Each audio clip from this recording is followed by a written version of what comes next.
Hello everybody, I am Red King from Send More Robots, and welcome back to Space Engineers Tutorial.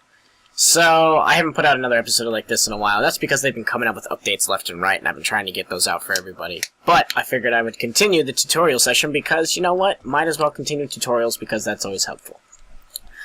So in the last video I put out, the update tutorial, someone told me that they said they enjoyed it, which is always good.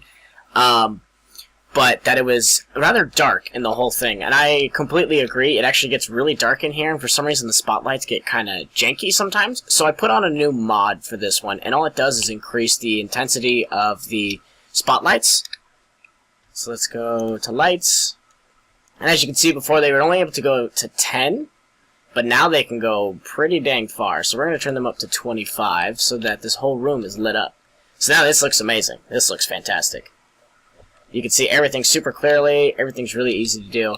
But let's get back to the tutorial. So last time we talked about the basic building blocks, and we went over like you know, the armor types and everything like that, and what the difference is and how they work.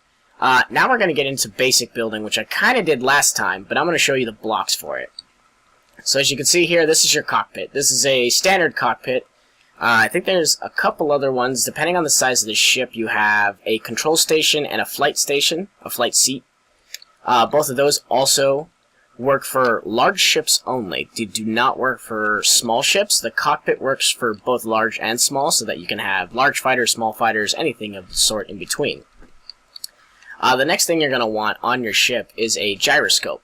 Gyroscopes help you rotate your ship up and down, left and right when you're stationary or when you're in flight. It's so that you can continue to move around. So if you're evading someone, or if you're trying to get through any sort of sticky situation, or if you need to turn around mid-flight in order to use your guns, anything like that is what the gyroscope will do. They actually have new settings for that. There is a update they actually made for that where they have new settings for it. I will put a annotation right here so that you guys can see that, and maybe go see that video, see how the new gyroscopes work out. Moving on, this is a reactor. So this is a small reactor. You have two different sizes. You have small, and then you have large. Large reactor is giant. Like that, there is a power difference between the two. The large one produces, let's take a look. A large reactor, as you can see right here, it's just type reactor. Maximum output is 100 megawatts. If we go over to the little one, go to control panel, it is 5 megawatts. So it's quite substantial, but there also is the size difference. So as you can see, this one is pretty big, and that one's a lot smaller. So that one fits in the more compact spaces, whereas the bigger one fits on bigger ships. And this powers everything. So that'll power your gyroscopes, that'll power your cockpit, anything else you need, such as thrusters. So these are two different size thrusters, and there's no gravity there, so... two different size thrusters. This right here is a small thruster. It is small for a large ship, which is what it's sitting on. So a small thruster is great for smaller ships, are easier maneuvering, easier to place them in. They don't produce a lot of power, but they don't take up as much power. It's kind of nice little trade-off. You can have more of these, and you can kind of get more maneuvering out of it. And then you have the big thruster. You have a large thruster. This produces so much energy, this moves your ship so fast, but it also requires a mass amount of energy to use. So it's kind of a trade-off situation. Usually people who build ships at all usually will build it with small thrusters in the front, left, right, up and down, and then they'll use the large thrusters on the back. At least that's how I've built many ships. I've built several ships that have large thrusters in the front and the back, so that has good braking and good forward momentum. And that's another thing about this game, is you need thrusters on every side of a ship. So, actually, let's go back out here into the front, and I will show you a basic ship design. So when you go into your menu, you actually start off making a ship. You go into new small ship, which is what we're going to make, and it puts down a landing gear. That gives you the start of your basic ship. So then we'll put a cockpit on top of that. Simple as that, that's where you start.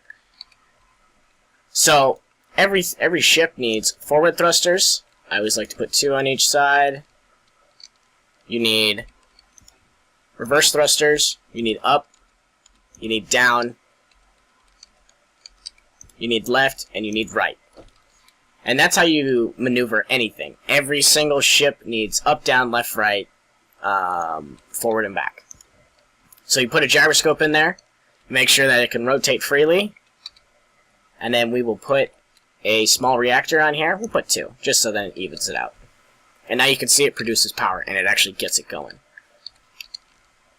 So, if we were to take off with this, T is to get into ships or anything else, so as you can see it highlights it right there. You push T, it opens it up. If you look right here at the bottom right of the screen, you can see where it says landing gears.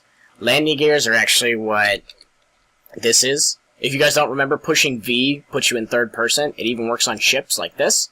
As you can see, the landing gear is green, so it locks you in place. As soon as you push P, it goes yellow, which means it releases, and now you can go up. You can go left, right, up, down. And so, now that I have the gyroscope, it lets me maneuver like this. I can rotate. I can do this. I think I can do this with or without the gyroscope, but it will keep me stationary as soon as I stop. But I can go up, I can go forward, I can go back, I can go up, down, left, right. And that's the most basic ship I could possibly make. But yeah, that is basic ship making right there. You can definitely get crazy with it, and you can make some very interesting things. I actually have a dropship I made recently. Actually, recently I made it like a couple hours ago. It did explode, but I'm pretty sure I have the save file so I can show it off to everyone. But yeah, I mean, you can make phenomenal creations, especially with the new modding community. It makes things so much better. I mean, I made this entire base just for this purpose, and then showed off all this. We're actually going to get into... But yeah, I mean, that's really what this is all about. This whole base was designed just for this video. And it's amazing what you can create in this game. I truly love it. But we're going to move on, and we're going to go into this other room over here. We got this little double airlock. And this is a new area. This is actually weapons, both for large and small ships, and also tools. So over here, you can see that this is the small ships. Here, I am going to put a spotlight.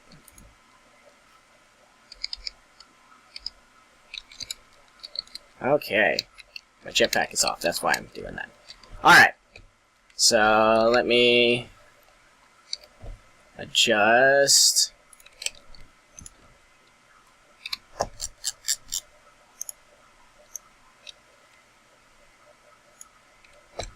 Okay, so now it's lighting up everything. Perfect.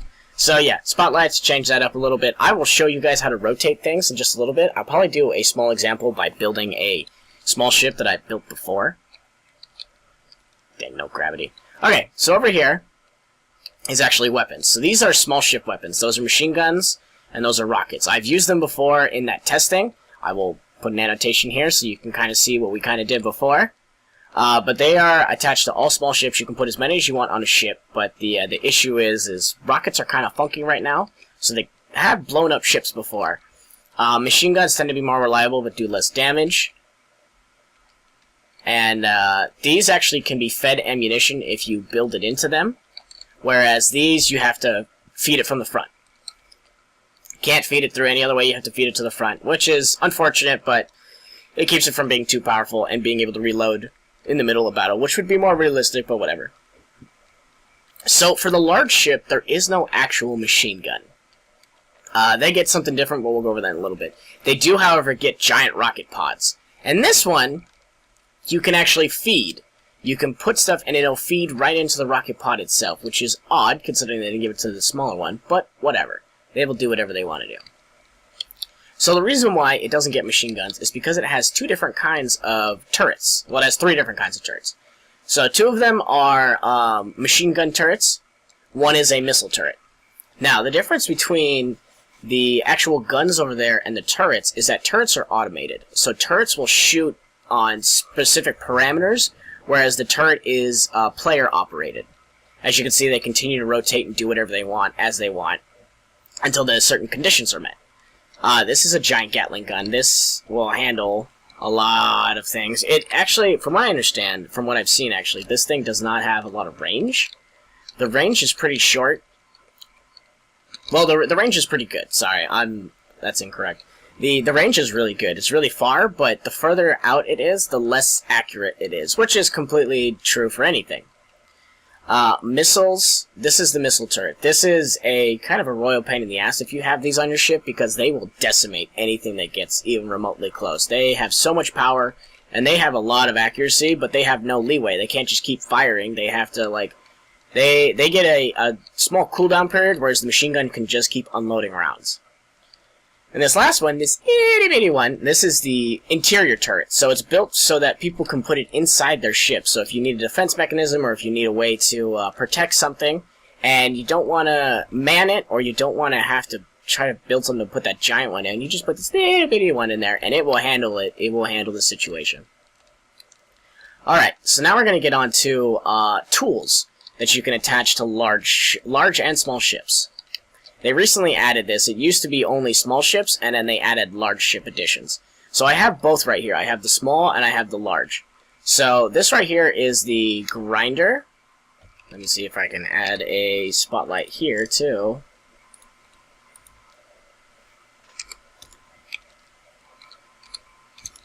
Okay, we'll increase the intensity.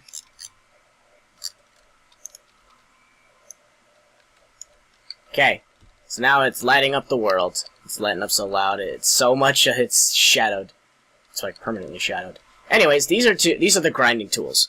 So these are actually meant for breaking down and storing materials that you take from other ships or any other objects, such as a station or a ship or anything else you can really find. It's awesome. It really helps out a lot. It makes things go really fast. Here, I'll turn them on. Let's turn. I'm gonna turn the grinder on. Come on. Oh, I'm gonna find it this way. So as you can see, these blades rotate, and they actually will grind anything down into its key components. So like steel plates, construction components, medical things, anything that the thing is made of, it will grind it down, and it will take the components and store them inside. That's why that's really useful. It's good for deconstructing. This right here is the welder. So this is the two different versions of the welder.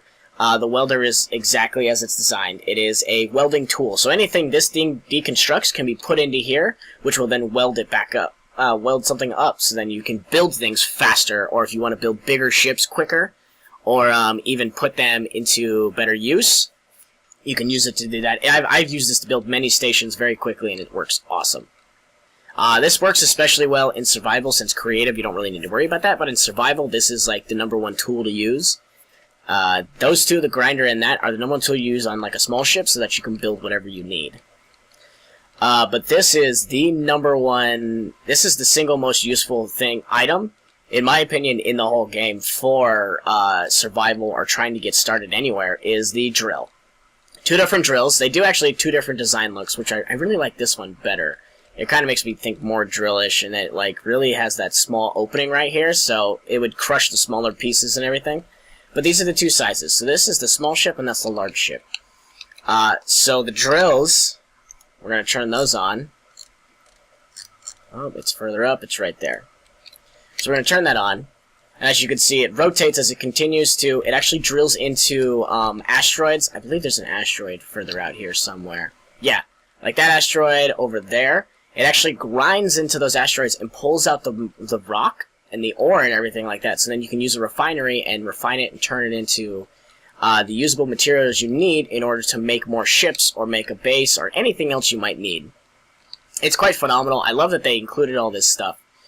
It's all very useful. It's all very basic too. So all of this stuff, you will use all of this if you get the opportunity. Let me turn this off because I just hear it grinding in the background. But that's it for this tutorial. But thank you all for joining me on this one. The next tutorial I'm going to do, I'm actually going to do a ship build. It's going to be real small. Actually, you know what? Forget it. Not the next time. I'm going to do it now. I already built one stupid one. I'm going to build a ship. No, next time. Because I need specific parts for it. I got to go to the mod section and download a couple more. But, yeah, thank you all for joining me on this one.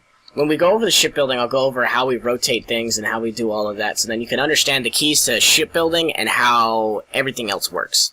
Thank you all for joining me on this. I am Red King from Send More Robots. Always remember who you are and what you are. Don't go cause any trouble with that world, and always remember, be good to one another. Bye, guys.